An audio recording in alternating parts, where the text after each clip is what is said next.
Hello, thank you for tuning in. My name is Bradley Hoover. I'm a third-year DPhil student in music at the University of Oxford. My presentation explores the connection between François Delsarte's course in applied aesthetics and Richard Wagner's aesthetic writings. My aim in the next 20 minutes is to demonstrate that a drawing produced by Wagner in 1850 is in fact based on a similar drawing created at least a decade earlier by François Delsarte, his so-called Chart of Man, a mnemonic device Delsarte gave to his students during his lectures in Paris. If true, this would mean that Wagner's aesthetic writings are, at least in part, based on Delsarte's system of applied aesthetics. In order to do this, I will present an overview of Delsarte's system as depicted in his Chart of Man, and then compare Delsarte's chart to Wagner's so-called Diagram of Man. But first, I will begin with some background on Delsarte, who he was, and why he created his course in 1839, and also show that it is possible Wagner could have attended the course during his first stay in Paris, sometime between 1839 and 1842. Delsarte began his career in 1830 as a tenor at the Opera Comique in Nicolas Dalerac's Maison à Vendre, after having been dismissed just 3 months earlier from the Conservatoire training program, owing to the onset of vocal deterioration. However, 2 years later, and without much success, Delsarte retired from the stage in order to devote himself to teaching. Throughout his career, Delsarte blamed the loss of his voice on the poor pedagogical practices at the Conservatoire. Through his own experiments and observations, he developed a unique training method, one that united the Italian vocal technique to the French declamatory style, by which he was able to rehabilitate his own voice. Although Delsarte never returned to the stage, from 1840 to 1863, he was celebrated in the city's salons and concert halls for his interpretation of the repertoires of Gluck, Lully, and Rameau. As a teacher, Delsarte's more famous students included the bass singer Adolphe Alizard, tenor Joseph Darcier, sopranos Caroline Miolon Carvalho, and Henriette Sontag, who sought Delsarte out as a teacher when she came out of retirement in 1849, and also Wilhelmine Schroeder-Devrient, who became a student sometime in the 1840s when her own voice began to fail, and with whom Delsarte became very close friends. In terms of the creation of his theoretical course, in 1837, Delsarte was witness not only to the moment when tenor Gilbert Duprez famously hit the high C in chest voice in Rossini's opera William Tell, but also its destructive aftermath on young singers. Quote, "No matter how much I told my students that Duprez's merit owed more to his style and technique than to the intensity of his voice, nothing could convince them. The out de poitrine had turned their heads. They needed this out, that is all. However, the technique which marked my pupils' voices gave them the advantage over other imitators of Duprez. They were soon, to their great satisfaction and to my great despair, the most formidable bawlers in France." At first, Delsarte seems to have tolerated his students' imitation of Duprez because it benefited both their careers and his own reputation. However, by 1839, he could no longer entertain what he saw as the decline of the operatic genre itself. Not wanting to dabble any longer in this materialization of an art now doomed to decay, I converted my practical lessons into purely theoretical ones. I introduced as compulsory the study of special anatomy. I taught aesthetics, psychology, and ontology, thereby proposing to raise at least some artists to the height of their mission. And so Delsarte's course in applied aesthetics was created not only in response to Duprez's achievement, if indirectly, but also as an attempt to rescue opera itself from an ever-increasing materialist aesthetic. Between 1837 and 1839, Delsarte received an influx of students from the Conservatoire, describing his studio then as a veritable hospital. Some of these students, whose voices were already beyond repair, blamed Delsarte for being unable to fix the damage, and thus gave him the nickname, the executioner of voices. In order to save his reputation, Delsarte came out of retirement in 1840 to perform a full evening of Gluck's music, proving to his detractors that his method did not destroy voices by the very fact that he had rehabilitated his own. The concert was a great success, and his theoretical course began to attract not only professional musicians, but other artists as well. In September of 1839, only 4 months after Delsarte created his course, Wagner arrived in Paris. Also at this time, 2 articles appeared in the Revue et Gazette Musicale de Paris, written by one of Delsarte's students, Adolphe Géraud. The first article appeared on the 25th of August, a month prior to Wagner's arrival, the second on the 20th of October, 1 month after his arrival, which was featured on the front page of the Gazette. In the article, Géraud extols the virtues of Delsarte's course.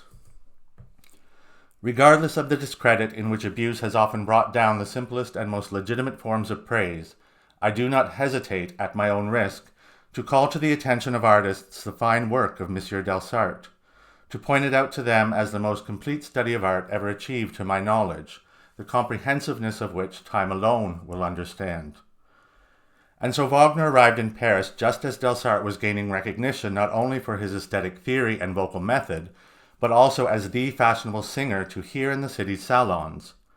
So great was his rise to fame during this time that in November of 1841, Delsarte was granted an unprecedented solo performance at the palace for King Louis-Philippe, which led at least one Parisian critic in January of 1842 to declare that the first singers in the universe are now M. Duprez and M. Delsarte.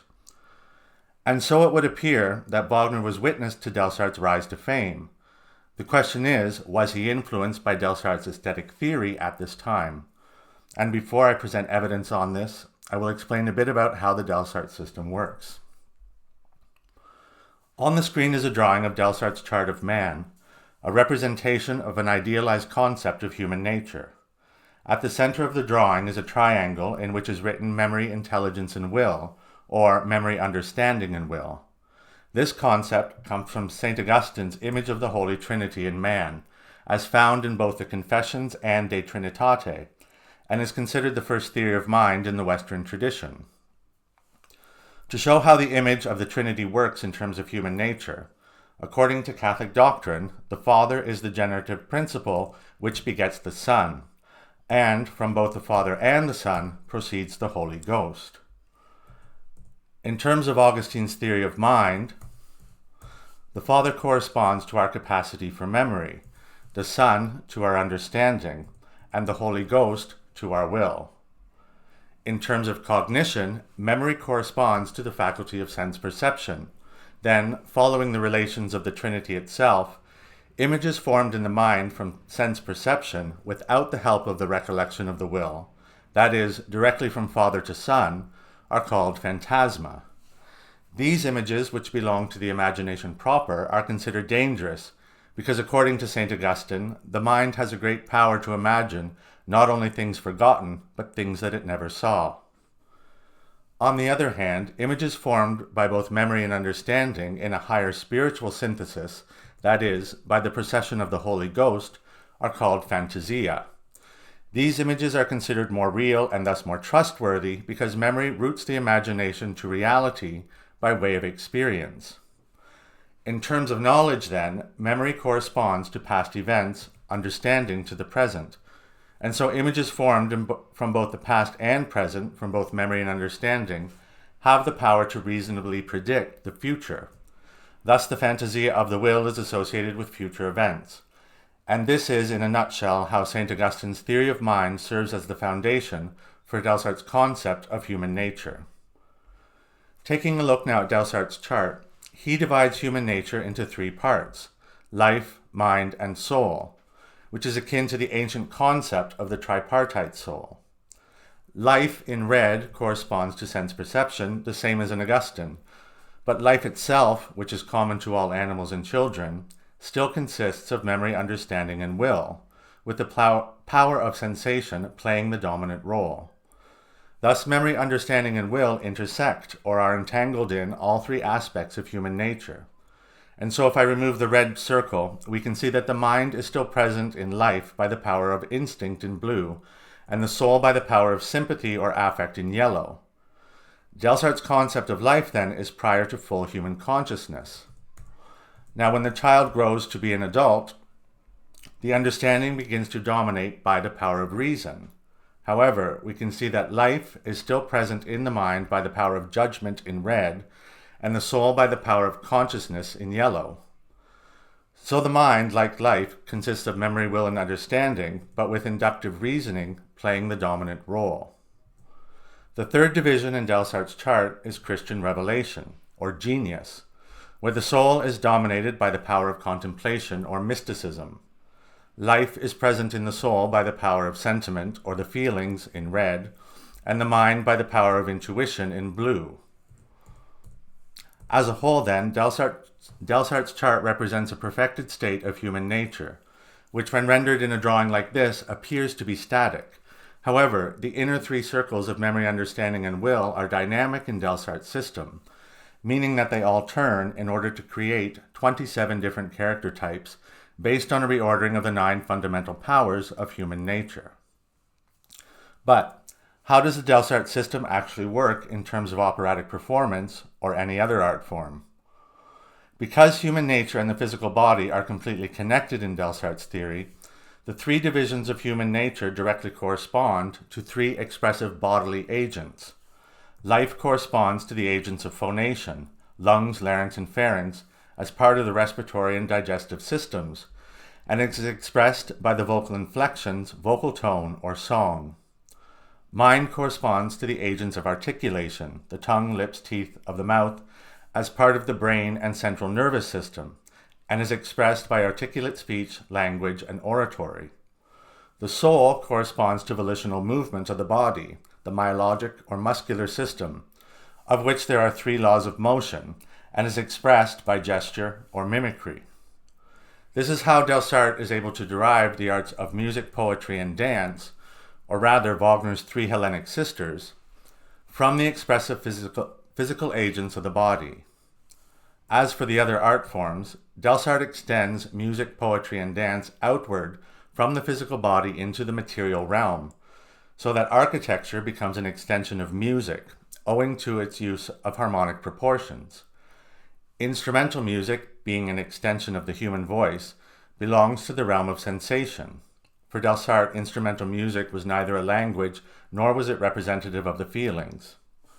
The arts of literature, history, and philosophy become extensions of poetry through the written word, while sculpture and painting become extensions of dance, through the representation of anatomy in sculpture and symbolism in painting, both of which are necessary for an understanding of gesture. And, to provide evidence of this, on screen is a manuscript drawing by Delsarte himself, dated 1848, and so prior to Wagner's writings. The drawing depicts Delsarte's vision for a school of the fine arts where music, poetry, and gesture, as a plastic art, are connected at the center and extend outward toward more specialized forms. And in this chart we can see that Delsarte also divides aesthetics into 3 subdisciplines. Music corresponds to poetics, poetry to ideology, and the plastic arts to psychology. Now, moving on to the comparison of Wagner. On the screen are the drawings I mentioned earlier, which Wagner drew in 1850. The one on the left is from the letter to Theodor Uhlig. The one on the right is from Opera and Drama. And to make the comparison easier to see, on the left-hand side of the screen now is a manuscript drawing of Delsarte's chart by one of his students, dated 1859. On the right is a rendition of Wagner's drawings in translation. Comparing the top third of Delsarte's chart to Wagner's diagram, the similarities are obvious. Here in Delsarte's chart in red is the power of sentiment, which in Wagner's drawing corresponds to feeling in the same location, also in red. In Delsarte, intuition in blue corresponds to reason or intuition in Wagner, also in the same location relative to the apex. And so at first glance, it appears Wagner has drawn the yellow circle corresponding to the will in Delsarte, surrounded by the imagination or fantasia of St. Augustine. However, this is not what Wagner has actually drawn. If you look at Wagner's diagram in red, feeling, tone, speech, and lyric correspond to vocal tone and music in Delsarte's theory.